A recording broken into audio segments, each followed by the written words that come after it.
Hello दोस्तों, कैसे हो आप सब। उम्मीद करते हैं कि आप सब अच्छे होंगे। इम्प्रेस ऑन क्लासेस में आप सबका स्वागत है। हम यहाँ पर डेली करंट अफेयर से संबंधित आपको यहाँ जानकारी देते हैं।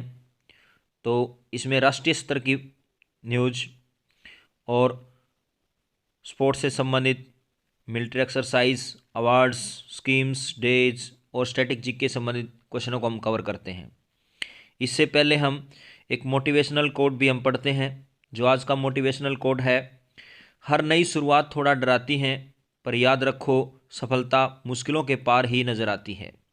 दोस्तों, जब भी आप किसी चीज़ की शुरुआत करते हैं उसमें थोड़ा डर ज़रूर होता है, लेकिन जैसे जैसे आप उसमें आगे बढ़ते हैं तो उसमें सफलता मिलनी निश्चित हो जाती है और हमारे माँ बाप का सपना हम पूरा करने के लिए बिल्कुल तत्पर हो जाते हैं।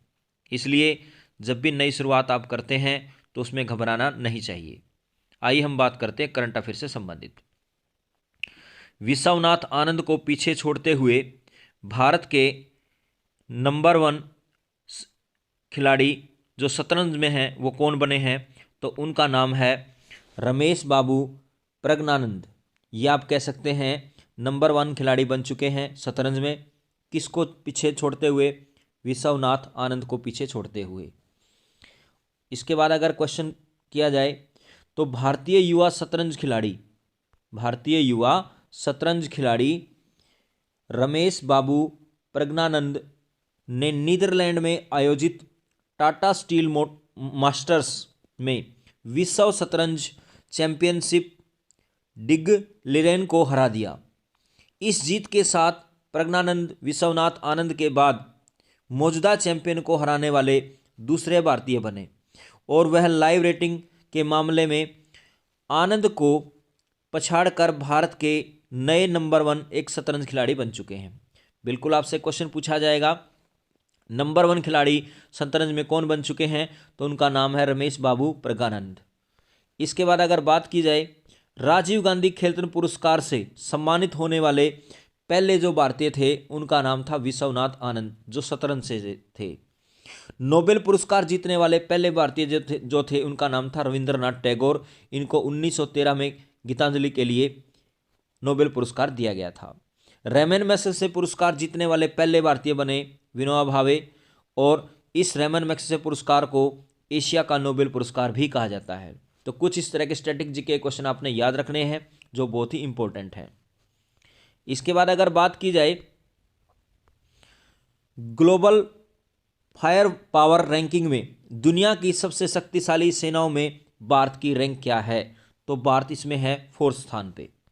बड़ा इंपॉर्टेंट क्वेश्चन है। ग्लोबल फायर पावर रैंकिंग में दुनिया की सबसे शक्तिशाली सेनाओं में भारत की रैंक कितनी है? 4th। इसके बाद अगर बात की जाए यहां पर इस रैंकिंग के अंदर अगर बात की जाए, पहले स्थान पर अमेरिका है, दूसरे स्थान पर अगर बात की जाए तो रूस है, तीसरे स्थान पर अगर बात की जाए तो चीन है, और चौथे स्थान पर अपना भारत है। इस रैंकिंग में दुनिया के 145 देशों को शामिल किया गया और हमारा जो पड़ोसी देश है पाकिस्तान वो 9वें स्थान पर है।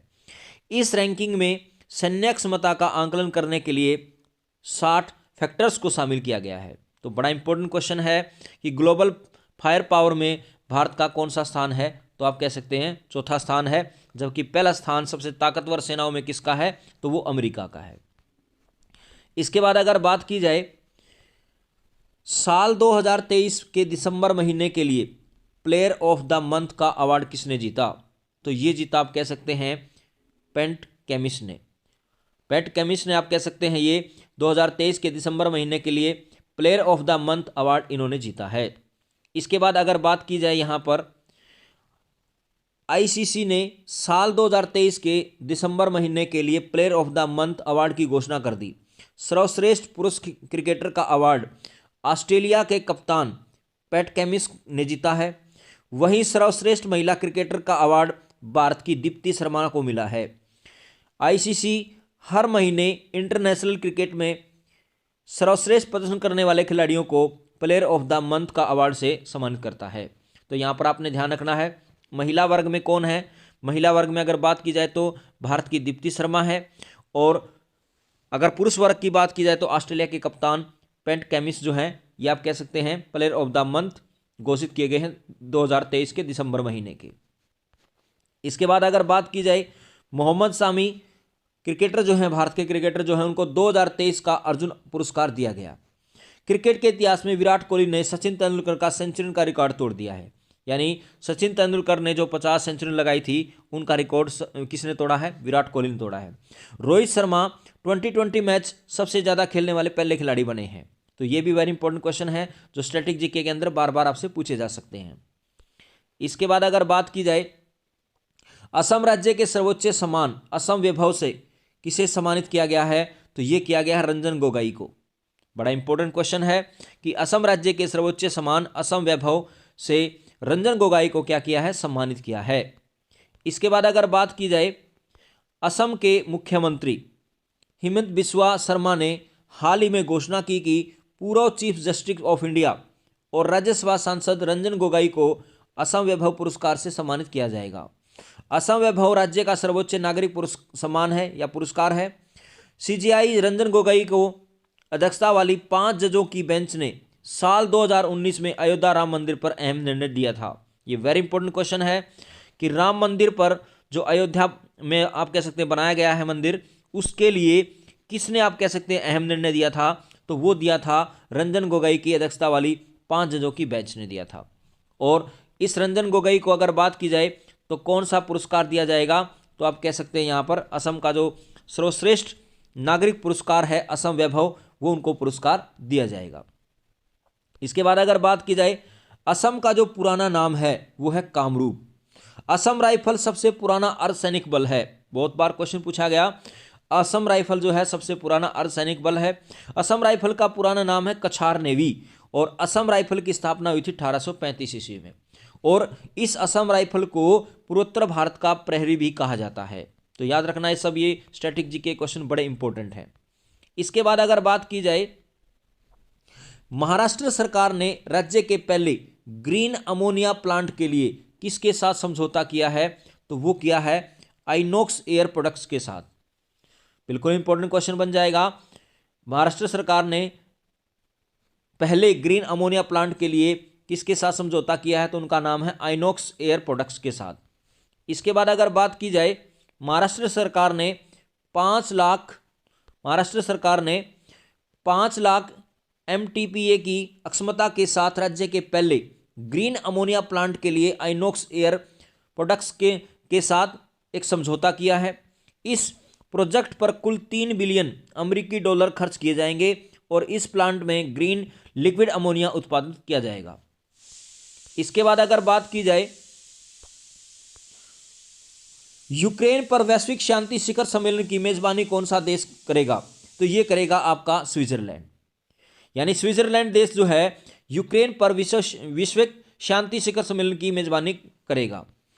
इसके बाद अगर बात की जाए, यूक्रेन पर एक वैश्विक शांति शिखर सम्मेलन का आयोजन स्विट्जरलैंड में किया जाएगा। यूक्रेन के राष्ट्रपति वोलोडिमीर जेलेंस्की के अनुरोध पर स्विट्जरलैंड इस सम्मेलन की मेजबानी के लिए तैयार हुआ है। गौरतलब है कि रूस ने 24 फरवरी 2022 को यूक्रेन में अपनी सेना भेजी थी और तब से लेकर दोनों देशों के बीच संघर्ष जारी है। करते हैं शांति के लिए एशियाई बौद्ध सम्मेलन की 12वीं महासभा का आयोजन कहां पर किया गया? तो ये किया गया नई दिल्ली के अंदर।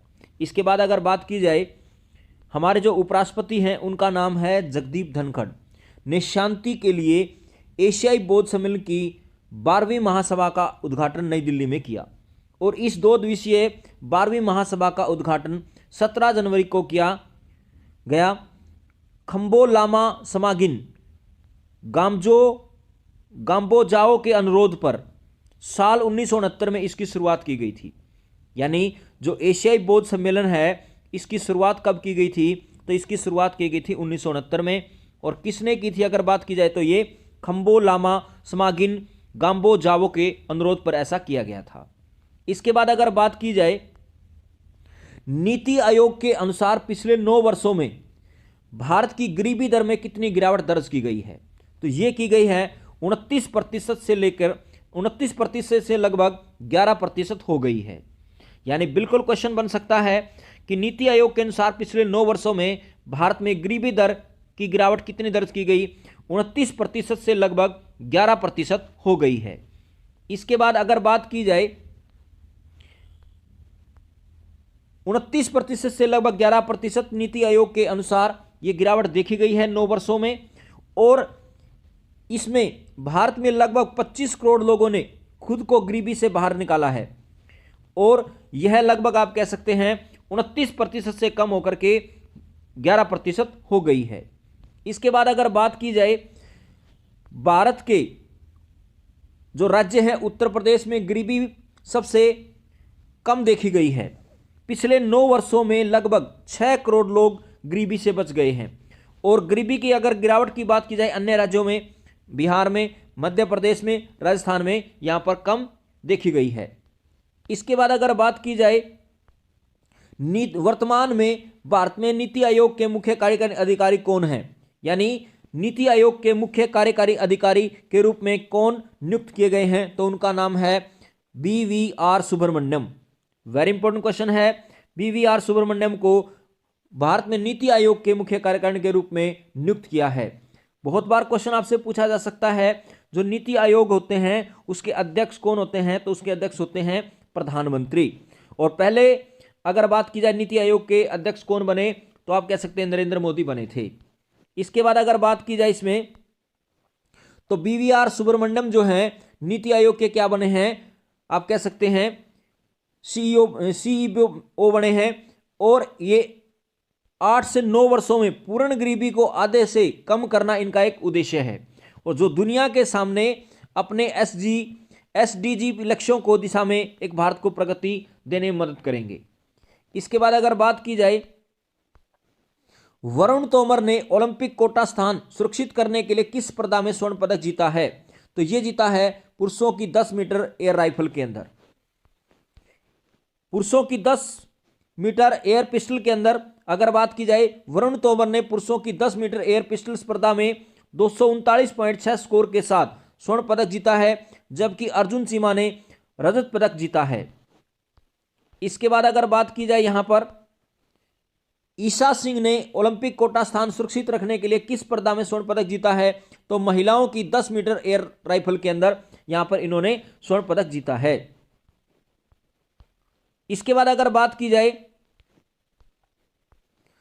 ईशा सिंह ने महिलाओं के 10 मीटर एयर पिस्टल स्पर्धा में 243.1 स्कोर के साथ स्वर्ण पदक जीता, और पाकिस्तान की तलत किस्माला ने दूसरा कोटा स्थान अर्जित करते हुए रजत पदक जीता है। दोस्तों, अगर आपको ये वीडियो अच्छी लगी हो तो आप इसे लाइक करें, हमारे चैनल को सब्सक्राइब करें और ज़्यादा से ज़्यादा शेयर करें। धन्यवाद।